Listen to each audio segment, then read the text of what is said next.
You clip your hip on a wooden dining chair while walking through your own home. Before your brain even registers the physical impact, you hear yourself apologize to the furniture. It happens again when a stranger steps on your foot in a grocery store line, or when you feel an urgent need to fill a 3-second silence at a dinner party. These behaviors are frequently categorized as symptoms of submissiveness, social anxiety, or a fundamental lack of self-esteem. This creates a persistent internal narrative of being psychologically weak, as if you are inherently flawed for yielding space to everyone and everything around you. This reflex is the specific, precision-engineered protocol of an emotional diplomat. It is a skill set that was developed to ensure survival in high-friction environments. To understand why this happens, we have to reverse engineer the brain's split-second reaction to social friction and look directly at the neurological hardware driving the behavior. This schematic highlights a frontal lobe, the part of the brain responsible for high-level social processing and decision-making. In a typical environment, the frontal lobe reads the room. It monitors the moods of others, tracks shifting social dynamics, and calculates the risk of potential conflict. This functions as an internal early warning system. Its job is to identify friction points, the small signs of tension, and flag them before they can escalate into a full-blown confrontation. For a chronic over-apologizer, this system is calibrated to maximum sensitivity. The radar operates in overdrive, scanning for microscopic data points, like a slight shift in someone's tone or a specific tensing of their jaw. When the system is this hypervigilant, it begins to misinterpret non-social events. Bumping into a doorframe is processed as an immediate friction point, triggering a defensive response before the conscious mind can intervene.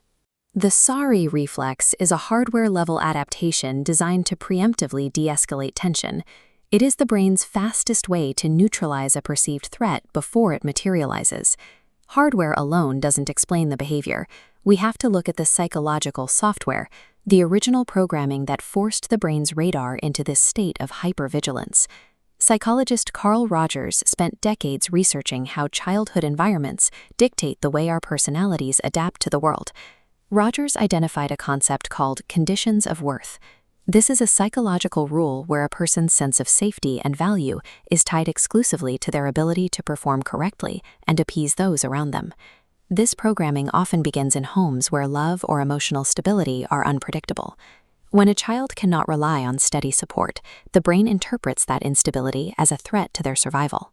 The most effective survival strategy in that environment is to become a perfect social performer.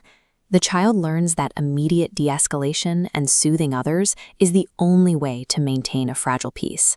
As an adult, that survival script is still running. Apologizing to an inanimate object is a legacy of that training. It is the brain using every tool it has to prevent a conflict. Over-apologizing is not a failure of character, but a highly effective adaptation to a flawed environment. It is the mechanism that once ensured emotional safety. Witness that same unexpected collision in the grocery store aisle once again, but this time consider the rapid mechanics involved. In the millisecond before the word is spoken, the brain executes a multi-layered protocol. It calculates trajectory, assesses the other person's posture, and modulates your own voice to signal non-aggression. This response is a system operating exactly as it was designed to. It is the signature of an emotional diplomat, someone whose history required a mastery of social threat mitigation. This level of awareness is a specialized survival strategy. The hyperactive radar that makes you apologize to a chair is the same system that allows you to read a room with a level of detail most people ignore. Recognizing that sorry is a specialized diplomatic tool rather than an involuntary reflex changes how it is used. It is a legacy of survival that can finally be treated as a choice.